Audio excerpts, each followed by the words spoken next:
Cedar Key this morning, and then we just got back from Horseshoe Beach, and now here in Steinhatchee, surveying the damage, talking to some of the local folks about what they need to be able to get back on their feet. I'm seeing a lot of damage, but I'm also seeing a lot of resiliency. You know, it's tough when you go in. We were just in Horseshoe Beach. You have an old First Baptist church there, and had 4.5 feet of water, so you know, the place is basically ruined. You know, people losing homes, losing businesses. Really a lot of work that needs to be done. So we're state of Florida is going to be there to help out, get people back on their feet. We have been doing a lot with respect to the initial response. Fortunately, we have not had the same type of loss of life that we've had with something like a Hurricane Ian. So far there's been one confirmed fatality, and that was a traffic fatality in Alachua County.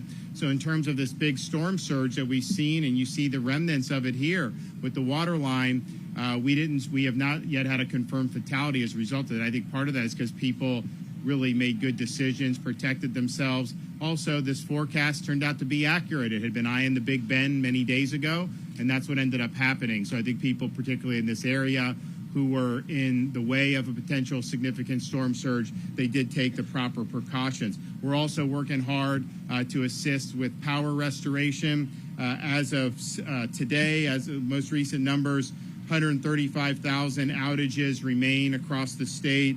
There have been 430,000 restorations since the storm first arrived in Florida yesterday. So it's been a lot of great work with these linemen and the companies really putting an effort on rapid power restoration. As you'd expect, most of the outstanding power outages are in these Big Bend counties, mostly the rural counties. So you've got a lot of rural electrical co-ops.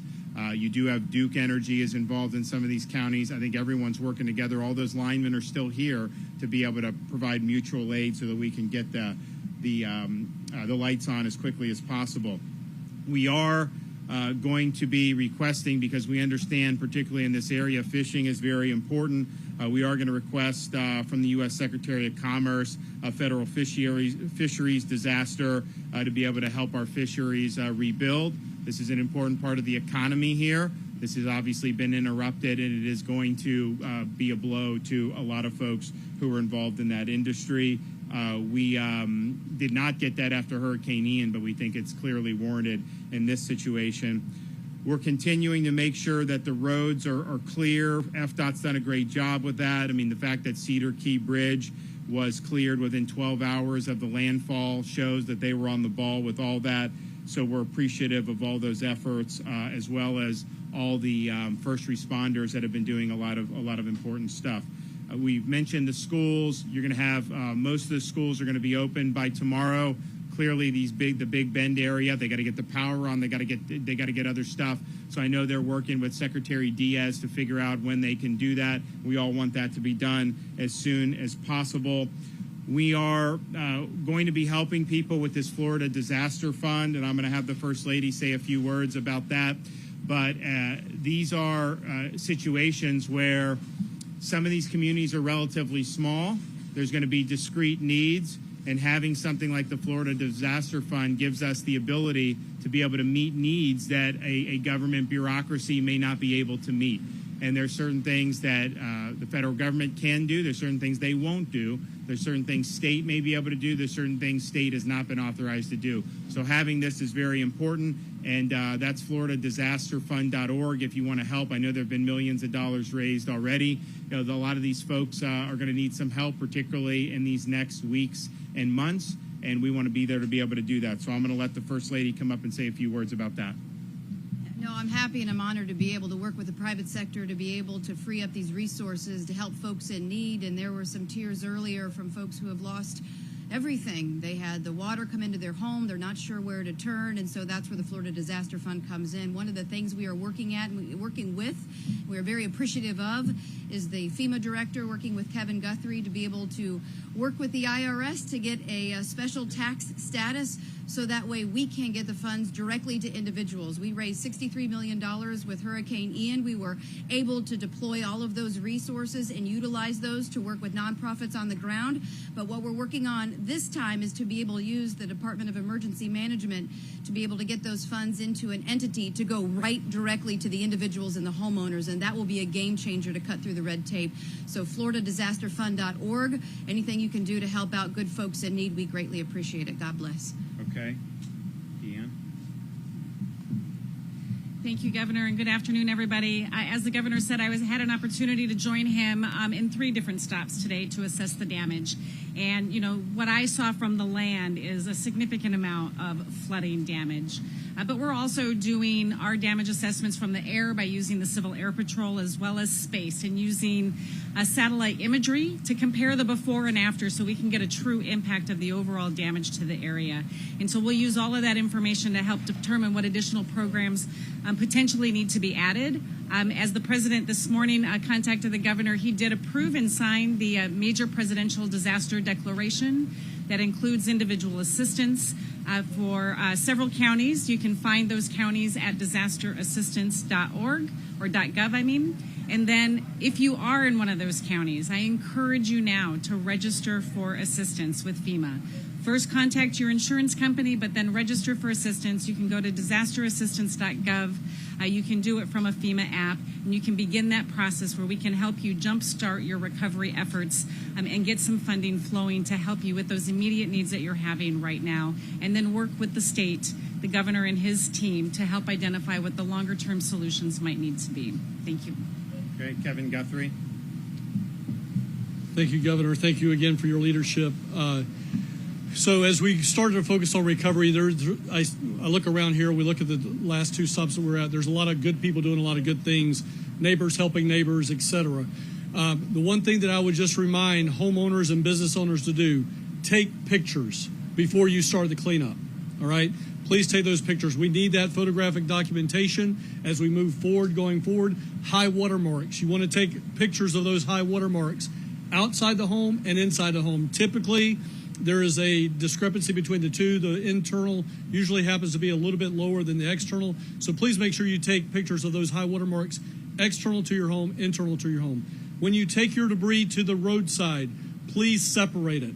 There's basically 4 or 5 different categories. What we want you to do on that debris is we want you to put the vegetation in one section. We want you to put all your household furniture and goods in another section, appliances in a separate section, and then household hazardous waste. This is insecticides, bleach, ammonia, that type of stuff, perhaps even gasoline. Put that in a separate section as well. So make sure you have distinct piles, separate them. It makes it a lot easier, and the debris removal process goes much, much quicker. The third thing that I want to talk about is mitigation. We have seen the Florida Building Code all throughout this area works. You know, it definitely works. Homes that are elevated, homes that have the metal roofs on them, did not lose their roofs, we did not have inundation into the homes that were elevated. Mitigation works.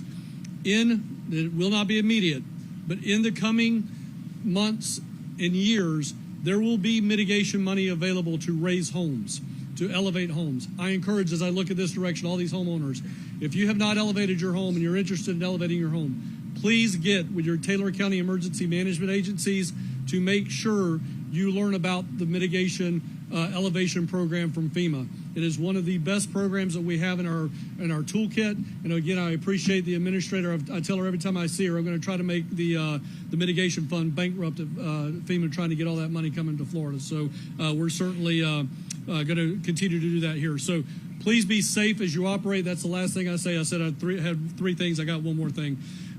Be safe as you clean up. Make sure you're wearing goggles. Make sure you're wearing hard hats. Don't stand on the top rung of a ladder reaching way out to the side to try to cut something one-handed with a chainsaw.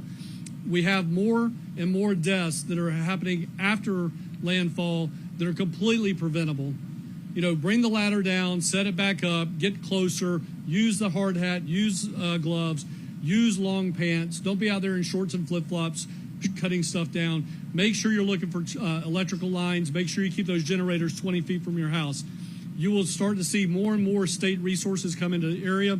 You'll see folks like volunteer organizations, Team Rubicon, Southern Baptist Disaster Relief, a host of individuals coming in from Volunteer Florida that will help you guys on your path to recovery. Again, Governor, First Lady, thank you for your leadership. I appreciate all you do for the division. Okay, so we're going to continue to be working with these communities, particularly the ones that were the hardest hit. I want to thank everybody that's pitched in. I mean, I've got guys from Miami, these urban search and rescue teams are out there helping. We've got other parts of the state. You know, we've got Sheriff Ivey from Brevard. We were just with Grady Judd from Polk County. So you've had a lot of people come in to be able to help folks at a difficult time. So thank you, and we look forward to continue to work with everybody to get everyone back on their feet. Okay, any questions? Governor, what's your personal assessment after traveling around the state today? What have you seen? What do you make of the damage? Well, I've seen a lot of really heartbreaking damage. I think when people lose a church, when they lose their home, when they lose a business, you could see. I mean, this was really the day after the impact. A lot of these folks in like Horseshoe Beach, they came this morning to see. And so it was all very raw when you have your whole life's work into, say, like a business, and it ends up under 5 feet of water. I mean, that's a lot of work that you've got to do going forward. So I think that it was something that was really difficult for a lot of people, for me to see, for Casey to see. But we're going to come back, and we're going to get everybody back. And that's going to happen. So I know it's not easy now, and I know it's going to be a lot of work, but we will get everyone back on their feet.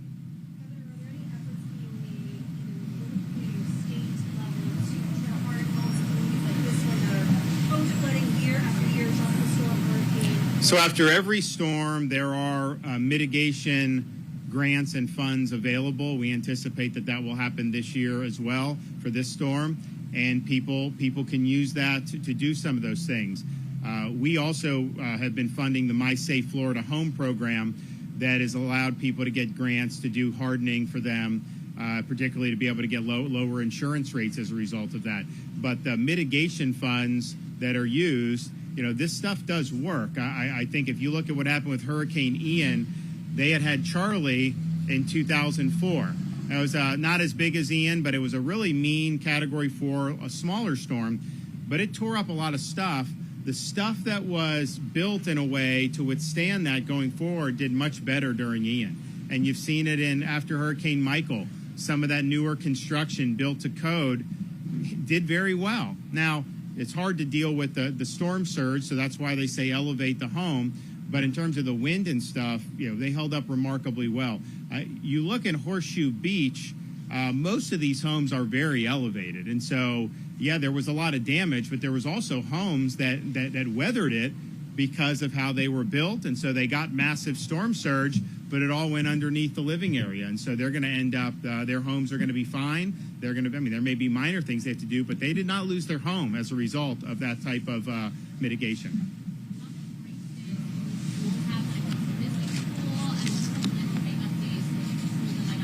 It'll be done on a district-by-district basis. The Department of Education is obviously going to work with these areas that got hit hard. We understand that, and we're going to work together.